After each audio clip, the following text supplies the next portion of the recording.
రాజేందర్ గారు మరి ఈటల రాజేందర్ గారు ప్రస్తుతం బీజేపీలో ఉన్నారు.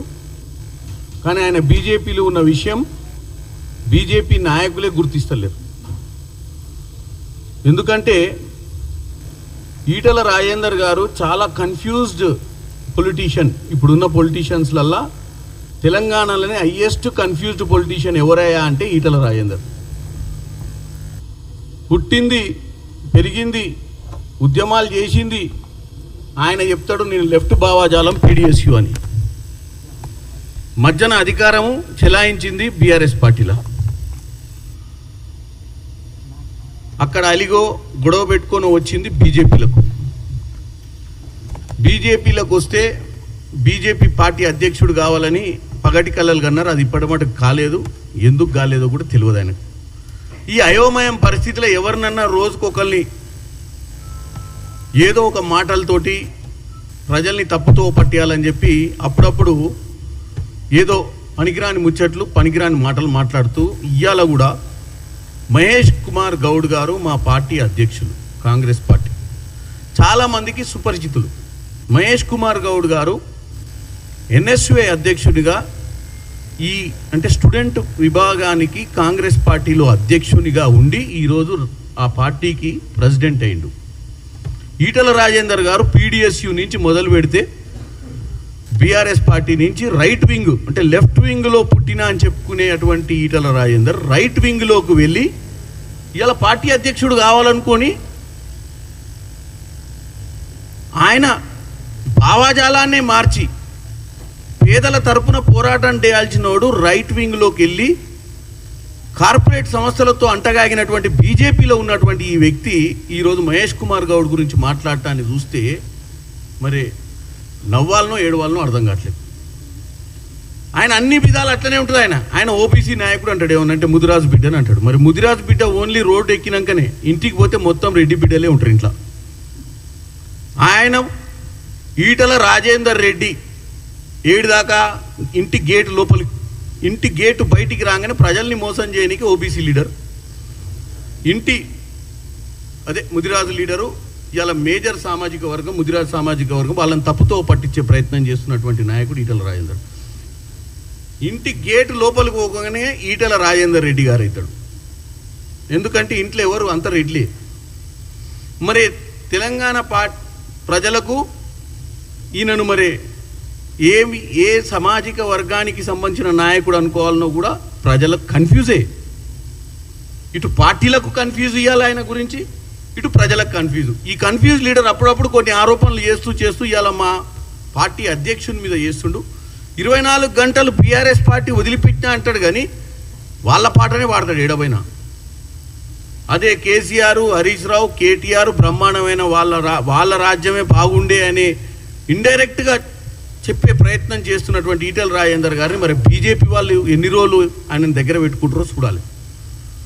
కాబట్టి ఈటల రాజేందర్ గారు మీరు దయచేసి మీ పార్టీ బీజేపీ పార్టీలో మీకు అవకాశాలు రాట్లేవనో వస్తాయనుకునే నెలలు గడువులు పెడుతున్నారు తప్ప మిమ్మల్ని ఎందులో కూడా వేస్తలేరు. ఈ మధ్య పడ్డ కమిటీలో కూడా ఎక్కడ కూడా మీకు స్థానం కల్పించలేదు.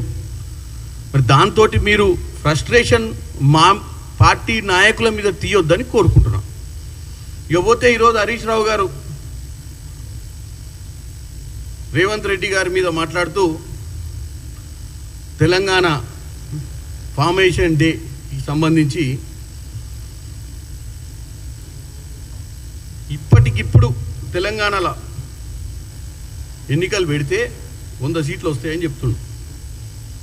ఇప్పటికిప్పుడు తెలంగాణలో ఎన్నికలు పెడితే 100 సీట్లు వస్తాయా రావా అనేది మననే చూసినాం. ఎంపీ ఎన్నికలల్లో సంవత్సరం అయింది, ఎల్లుండికి సంవత్సరం, జూన్ 4th కౌంటింగ్ అయిపోయి 1 సీట్ రాలే. ఎమ్మెల్సీ ఎన్నికలల్లో మనం దానాలు చేసి పక్క పార్టీని బతికించినటువంటి దాఖలాలు తెలంగాణ ప్రజలు చూసింది. మరి నీకు 100 సీట్లు ఏనంగా వస్తాయి? మరి ఇప్పటికిప్పుడు పెడితే 100 వస్తే 28, 29 300 వస్తాయండి. పెరుగుతాయి కదా, ఆస్తి పెరిగినట్టు నీ లెక్కలు. మొన్న 0 వచ్చినాయి పార్లమెంట్ ఎన్నికల్లో, ఇప్పటికి 100 అయినాయి సంవత్సరం కాకముందే. మరి ఇంకా 3 ఏళ్ళు ఉంది, 3.5 ఏళ్ళు ఉంది. మరి 3.5 ఏళ్ళల్లో మరి 300 అయితే 300 అయితే మరి ఏ రాష్ట్రాలు కవర్ చేస్తావు నాయన నువ్వు? తెలంగాణలో అయితే 119 ఉన్నాయి. ఈ లెక్కన నువ్వు పెంచుకుంటూ పోతే ఇటు తెలంగాణ, ఇటు కర్ణాటక, ఇటు తమిళనాడు, ఇటు ఆంధ్రప్రదేశ్ అన్ని కవర్ చేసేట్టే ఉన్నావు నువ్వు అటు ఇటు చూస్తే నెంబర్ చూస్తుంటే నీది. కాబట్టి నువ్వు చెప్పే మాటలకే అర్థం లేదు. ఇకపోతే రేవంత్ రెడ్డి గారు అంటే ఈ యొక్క ఆవిర్భావ సభ అనేది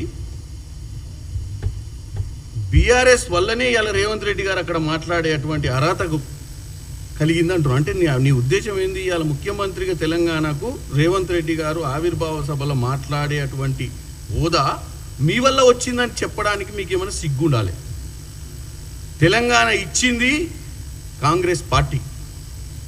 ఇచ్చిన 10 ఏళ్ల తర్వాత ఈరోజు తెచ్చుకుంది ఇచ్చింది మేము. మధ్యన మీరు గొప్పలు చెప్పుకుంటారు, తెలంగాణ మా వల్లనే వచ్చింది, మేమే తెలంగాణను తెచ్చుకున్నాం. తెచ్చుకోనిక మీ దగ్గర ఏముంది? అయ్యాలా సెంట్రల్లో ఏమన్నా మీకు అధికారం ఉందా? లేకపోతే రాష్ట్రంలోనే మీరేమన్నా కూర్చొని 4 గోడల మధ్యన కూర్చొని తెలంగాణను మీరు తెచ్చుకుర్రా పార్లమెంటుకు సంబంధం లేకుండా? అయాల యూపీఏ ప్రభుత్వం ఉంది కాబట్టే, సోనియా గాంధీ గారు మాట ఇచ్చిరు కాబట్టే తెలంగాణ వచ్చింది. ఇలా ఆవిర్భావ సభలు జరుగుతుంది కూడా సోనియా గాంధీ వల్ల అనే విషయాన్ని మీరు మర్చిపోతుర్రు. ఇకపోతే దేశంలోనే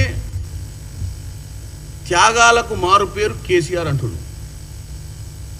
దేనికి త్యాగాలు చేసినావు కేసీఆర్ గారు చెప్పాలి, లేకపోతే వాళ్ళ అల్లుడు హరీష్ రావు చెప్పాలి ఈ మాట అన్నది.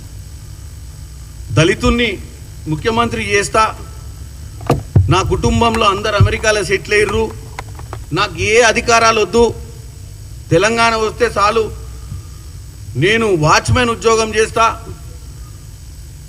కాల్కి కనుక ముళ్ళు గుచ్చుకుంటే నోటితో తీస్తా అని పిచ్చి మాటలు చెప్పుకుంటే 10 ఏళ్ళు అధికారం అనుభవించారు. ఎవరికి బాగు చేసిర్రా మీరు?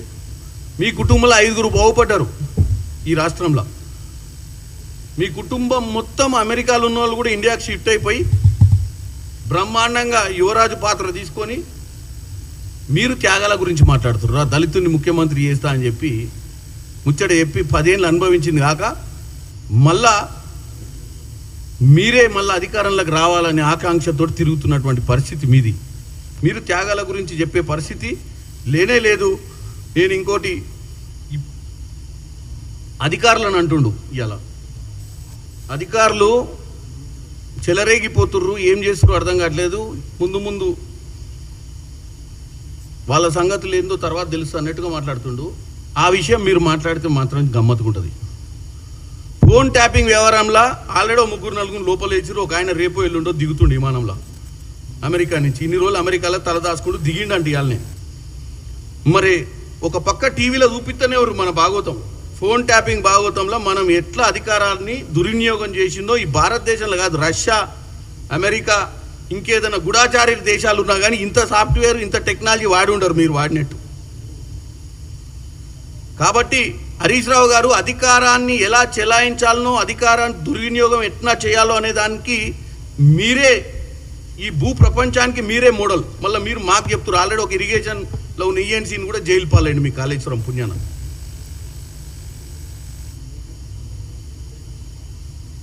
రేవంత్ రెడ్డి గారు అంబేద్కర్ భవన్ అని పేరు పెట్టినందుకే సచివాలయంలో కూర్చోట్లేడట. రేవంత్ రెడ్డి గారు ములుగు అడవులలో పోయి ప్రజాపాలన పెట్టి అక్కడ కూర్చొని పరిపాలిస్తాడు. రేవంత్ రెడ్డి గారు అవసరమైతే ఆసిఫాబాద్ పోతాడు, ఇటు ఆలంపూర్ పోతాడు, 24 గంటలు ప్రజల మధ్యనే ఉంటుండు. కమాండ్ కంట్రోల్ రూమ్లో కూర్చుంటాడు, సెక్రటేరియట్లో కూర్చుంటాడు, అవసరమైతే ఇంటికాడ కూర్చుంటాడు. అవసరమైతే మీ మామకి ఏమన్నా సమస్య లేకపోతే మీ ఫామ్ హౌస్లో వచ్చి కూడా అక్కడ ఉన్న ఊరు ప్రజలతో మాట్లాడి అధికారుల సమీక్ష పెడతాడు. మీ మాదిరిగా అసలు సెక్రటేరియట్ ఎక్కడుందో కూడా తెలియకుండా పరిపాలించిన మీకు అసలు మీరు మీ పాలన ఎక్కడి నుంచి అందించారు? మీ మంత్రులు ఎక్కడ కూర్చుంటోళ్ళు? అయ్యాల ఒక్కసారి తెలంగాణ ప్రజలు వెనుక తిరిగి చూసుకోవాలి. 10 ఏళ్ల పాలనలో కేసీఆర్ గారిని ఎన్నిసార్లు ఎవరు కలిసిరు? ప్రజలకు ఎప్పుడన్నా కనపడ్డా? నెలకొక్కసారి కూడా జనాలల్లో కనపడని కేసీఆర్ గురించి నువ్వు ఇలా రేవంత్ రెడ్డి గారు అంబేద్కర్ భవన్ అని పేరు పెట్టినందుకు, సెక్రటేరియట్కి పేరు పెట్టినందుకే వస్తలేడని చెప్పి నువ్వు దళితుల మైండ్లో ఏదో విషబీజం నాటే ప్రయత్నం చేస్తున్నావు. నువ్వు ప్రగతి భవన్ అని పేరు పెట్టుకొని ప్రగతి లేని భవన్లో నువ్వు కూర్చొని ఎవ్వని గేట్ లోపలికి రానియకపోతే డిసెంబర్ 9 ప్రమాణ స్వీకారం చేసిన 5 నిమిషాలను దాని ప్రజాభవన్ చేసి పెట్టింది పేరు మేము జ్యోతిరావు పూలే. మీరా పెట్టింది? మీరు అంబేద్కర్ గారి గురించి జ్యోతిరావు పూలే గారి గురించి మాట్లాడే అధికారాలు మీకు లేవు.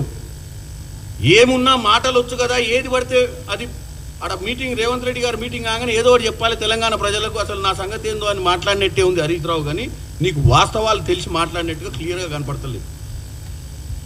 10,000 ఉద్యోగాలు ఇచ్చి ఎక్కువ తక్కువ ఉద్యోగాలు అని చెప్తుండు. అన్ని పిచ్చి మాటలు అబద్ధాలకే మారిపోయారు అనే ప్రయత్నం చేస్తున్నావు రేవంత్ రెడ్డి గారు. నీ హయాంలో DSC group 1 group 2 group 3 group 4 పరీక్షలు పెట్టకుండా లక్షల ఉద్యోగాలు అని కూడా చెప్తున్నావు. ఏం లక్షల ఉద్యోగాలు ఇచ్చినావు? బాదాప్త మార్చ్ కల్లా ఎన్నోసార్లు ఇదే ప్రెస్ మీట్లో ఇక్కడే కూర్చొని నేను చెప్పిన 59,311 ఉద్యోగాలు మార్చి 25 కల్లా